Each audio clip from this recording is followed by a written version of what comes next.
अच्छा क्वेश्चन है, very very important, but very very easy in the sense जो हम कर रहे हैं वही करेंगे।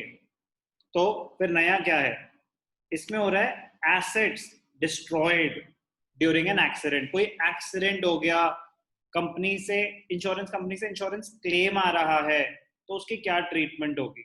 ध्यान से देखना। Question number 13 assignment based on DK question. On 1st January 2015, Jaipur Transport Company purchased a truck for rupees 4 lakh. कब खरीदा? 1st January 2015। तो truck 1 1st January 2015, books 31st मार्च को क्लोज होती है, तो पहला साल हो गया 1st January 2015 होता है 2014-15। ध्यान रखना, गलती से हम 15-16 लिख देते हैं और हो जाता है क्वेश्चन गलत। ये है 14-15। कितने का खरीदा? 4 लाख का खरीदा। Okay. On 1st July 2016, this truck was involved in an accident and was completely destroyed, and 3 lakh were received from the insurance company. कब हुआ एक्सीडेंट? 1st जुलाई 2016। ठीक है, एक्सीडेंट हुआ, इंश्योरेंस क्लेम मिल गया। Okay. On the same date another truck was purchased. तो truck 2 का purchase किया 1st जुलाई 2016। ये कब आता है? 16-17 में। ठीक है, ये कितने का खरीदा आपने? It was purchase for 5 lakh. Accident की डिटेल्स क्या थी? कब हुआ एक्सीडेंट? 1st जुलाई 2016। किसका हुआ? T1 का हुआ। 16 मतलब 16-17। इंश्योरेंस क्लेम कितना मिला? इंश्योरेंस क्लेम मिला 3 लाख। अब ध्यान से देखना, रेट ऑफ डेप्रिसिएशन है 20%, WDV मेथड है। आपको कंपनी से इंश्योरेंस क्लेम मिले या आप बाहर किसी को एसेट बेच रहे हो, अकाउंटिंग ट्रीटमेंट एग्जैक्टली सेम है, प्रॉफिट और लॉस एग्जैक्टली सेम तरीके से निकलेगा, कोई भी फर्क नहीं होता। तो ये क्वेश्चन सिर्फ इसलिए करा रहा हूं कि अगर बाई चांस एक्सीडेंट आ जाए, इंश्योरेंस क्लेम आ जाए, तो हमें ये बताओ कि उसकी ट्रीटमेंट क्या है। ध्यान से देखेंगे, ईयर पहला कौन सा है? 14-15। फिर नेक्स्ट ईयर है 15-16। 15-16 में ना तो हमने कोई एसेट खरीदा, ना ही कोई एक्सीडेंट हुआ। 16-17 थर्ड ईयर में जाके हमारा 1st जुलाई को एक्सीडेंट होता है और हम एक नया ट्रक खरीद लेते हैं। ध्यान से देखना, क्या बनाना है हमें? ट्रक अकाउंट 3 इयर्स का। पहला ईयर है 14-15। Question number 13 assignment. ओके, ध्यान से देखेंगे।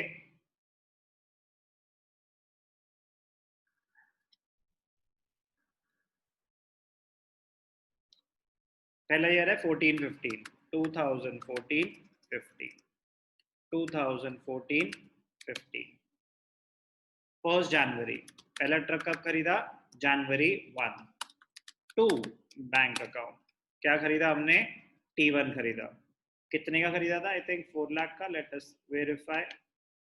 4 लाख का खरीदा। ठीक है,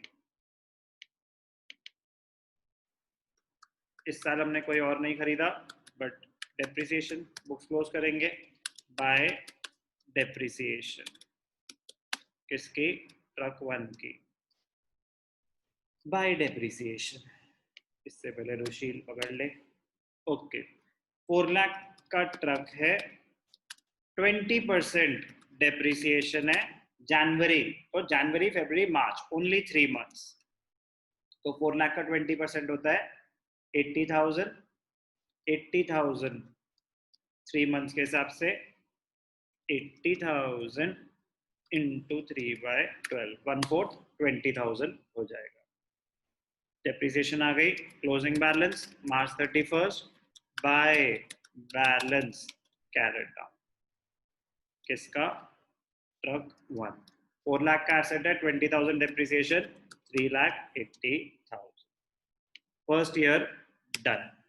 सेकेंड ईयर में ना तो हमने कोई ट्रक खरीदा, ना ही कोई ट्रक बेचा, ना ही हमारा कोई एक्सीडेंट हुआ। तो अप्रैल 1 को आपका बैलेंस था टू बैलेंस BD, किसका?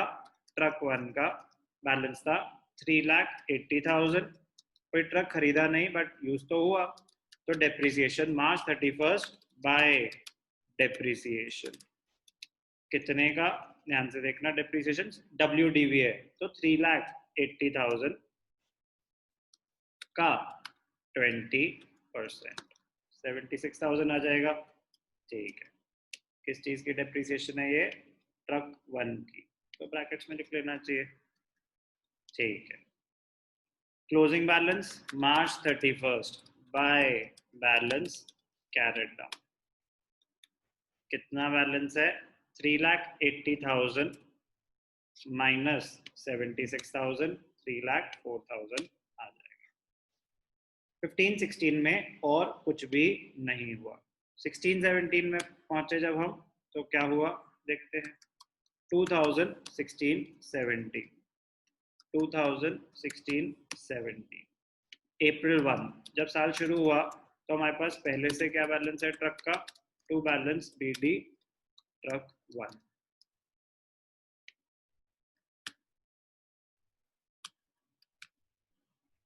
एक सेकेंड,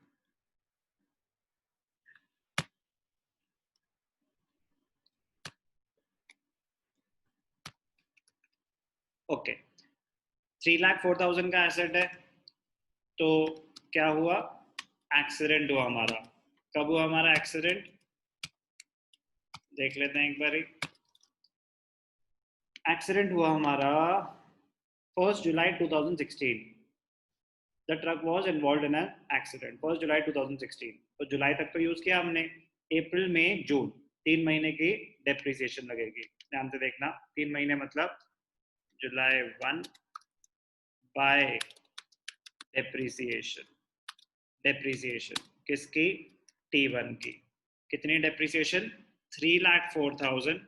WDV मेथड है बेटा, WDV में डेप्रिसिएशन डेसिमल्स में भी आ सकती है, तो प्लीज ये मत सोचना कि आपने कोई गलती कर दी होगी। 3,04,000 का 20% फॉर 3 months।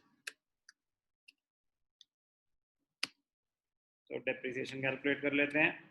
3,04,000 इंटू 20% इंटू 3/12, 15,200 आ गया। बट मैं आपको बता रहा हूँ कि डेप्रिसिएशन डेसिमल्स में भी आ सकती है, तो इसका मतलब ये नहीं कि गलत हो गया होगा। ध्यान से देखना। तो जुलाई 1 को एक्सीडेंट हुआ, तो जुलाई 1 को जब एक्सीडेंट हुआ तो हम क्या करेंगे? एसेट के हमने डेप्रिशिएटेड वैल्यू निकालेंगे। जैसे हम एसेट बेच रहे हैं, एग्जैक्टली उसी तरीके से ट्रीट होगा जैसे हम एसेट बेच रहे हो। 1 जुलाई को एक्सीडेंट हुआ, तो 1 जुलाई को उसकी वैल्यू थी क्या? तो जैसे कि आपको बताया, जब भी एसेट डिस्ट्रॉय हो रहा है या बेच रहे हैं, ट्रीटमेंट एग्जैक्टली सेम होगी। यहाँ पे आ जाएगा कैलकुलेशन ऑफ प्रॉफिट और loss on the accident of the truck. Sale of an asset की जगह आ जाएगा यहाँ पे एक्सीडेंट ऑफ द ट्रक। तो पहले आप ले लेंगे बुक वैल्यू किस डेट की? 1 जुलाई 2000। ईयर कौन सा है? चेक कर लेते हैं, चेक कर लेते हैं एक बारी। 1 जुलाई 2017 और 16 ही है, आई थिंक 16 ही होगा। 1 जुलाई 2016, ठीक है। तो बुक वैल्यू क्या आ जाएगी? 3,04,000 माइनस 15,200 1 जुलाई 2016।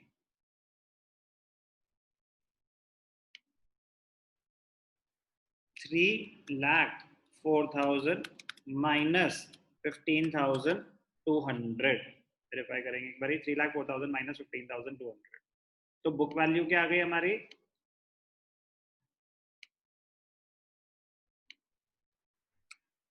3,04,000 माइनस 15,200, 2,88,800।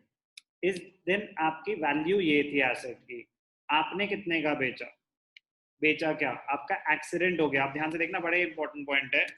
इंश्योरेंस क्लेम रिसीव्ड, आपको पैसे तो मिल गए, तो आपकी बुक्स में उसकी वैल्यू थी 2,88,800। आप मार्केट में बेचते तो भी पैसे मिलते, आपने इंश्योरेंस करा रखी थी तो एसेट हो गया इंश्योरेंस कंपनी का। At the time of accident asset insurance company ले जाती है, आपको पैसे दे देती है। कितने पैसे दिए? 3 लाख रुपीस। अब ध्यान से देखना, इस ट्रांजैक्शन पे आपकी बुक वैल्यू थी 2,88,000, इंश्योरेंस क्लेम मिला 3 लाख। आपको ये सेल वैल्यू है एक तरह से, sale value is more than the book value, तो आपका क्या हो गया? प्रॉफिट। आपका प्रॉफिट हो गया। प्रॉफिट इज इक्वल टू, इस केस में, insurance claim minus book value. तो 3 लाख माइनस 2,88,800, 11,200 का प्रॉफिट हो गया आपको। अब ध्यान से देखना प्रॉफिट कैसे दिखाते हैं। पहले तो आ जाएगा जुलाई 1 पे सेल के टाइम बाय बैंक लिखते थे, यहाँ पे भी बाय बैंक लिखेंगे, बाय बैंक अकाउंट, ब्रैकेट्स में लिखते हैं इंश्योरेंस क्लेम। सिर्फ ये फर्क होता है, क्या जगह यहाँ पे बाय बैंक इंश्योरेंस क्लेम। कितने पैसे आए आपके पास इंश्योरेंस कंपनी से? 3 लाख रुपीस। अब अगर मैं इसका टोटल करता हूँ तो टोटल तो हो जाता है 3,15,200, बट मेरा एसेट तो सिर्फ 3,04,000 का ही था। तो आपका प्रॉफिट हुआ है, प्रॉफिट एसेट की डेबिट साइड पे आ जाता है, लॉस एसेट की क्रेडिट साइड पे आ जाता है। प्रॉफिट इधर आ जाएगा, जुलाई 1। 2 profit and loss account, to profit and loss account. क्या लिखेंगे हम यहाँ पे? प्रॉफिट। प्रॉफिट ऑन सेल मत लिखना क्योंकि सेल नहीं है, बस प्रॉफिट। कितना प्रॉफिट आया? 11,200। बस खत्म है। सेम डे पे हमने एक और एसेट खरीद लिया, यहाँ पे आ जाएगा टू बैंक अकाउंट, ब्रैकेट्स में आ जाएगा T2। T2 कितने का खरीदा? ट्रक 2 खरीदा हमने 5 लाख का, ठीक है, रेट ऑफ डेप्रिसिएशन सेम है। T2 आया 5 लाख का, ठीक है जी। 5 लाख का T2 आ गया, पूरे साल यूज हुआ, मार्च 31 बाय डेप्रिसिएशन अकाउंट। कितने का आया T2? 5 लाख का। डेप्रिसिएशन ऑफ T2 5 लाख के हिसाब से आ जाएगी, ध्यान से देखना। T2 5 लाख का 20% for July, August, September, October, November, December, January, February, March, 9 months. तो 5 लाख का 20% होता है 1 लाख। 1 लाख इंटू 9/12, 75,000 उसकी डेप्रिसिएशन। क्लोजिंग बैलेंस आ जाएगा मार्च 31 by balance carried down. T2 का क्लोजिंग बैलेंस क्या आ जाएगा? T2 का क्लोजिंग बैलेंस आ जाएगा 5 लाख माइनस 75,000, 4,25,000। वेरीफाई कर लेते हैं, डेबिट्स का टोटल क्या है? डेबिट्स का टोटल है 8,15,200, क्रेडिट्स का टोटल है 8,15,200। 16-17 जब एंड होगा दिखा देना चाहिए, 17-18 में बैलेंस जब कैरी फॉरवर्ड होगा, अप्रैल 1 में टू बैलेंस BD, आपके पास जो सेकंड ट्रक है, आपके एसेट का बैलेंस क्या है? 4,25,000। तो कोई भी फर्क नहीं पड़ जाता क्वेश्चन में, अगर एसेट एक्सीडेंट हो गया, डिस्ट्रॉय हो गया, इंश्योरेंस क्लेम आ रहा है, कोई भी फर्क नहीं पड़ता। बस बाय बैंक जहां पे हम सेल दिखाते थे, वहां पे बाय बैंक अकाउंट ब्रैकेट्स में आ जाएगा इंश्योरेंस क्लेम, इंश्योरेंस क्लेम आ जाएगा बस, और कोई भी फर्क नहीं होता। कैलकुलेशन ऑफ प्रॉफिट और लॉस में जैसे हम निकालते थे वैसे ही निकालेंगे, बुक वैल्यू को इंश्योरेंस क्लेम से कंपेयर कर देंगे। प्रॉफिट आया इस केस में, profit is shown on the debit side of the asset account, ये ध्यान रखना। क्या था ये? Question number 13 of assignment.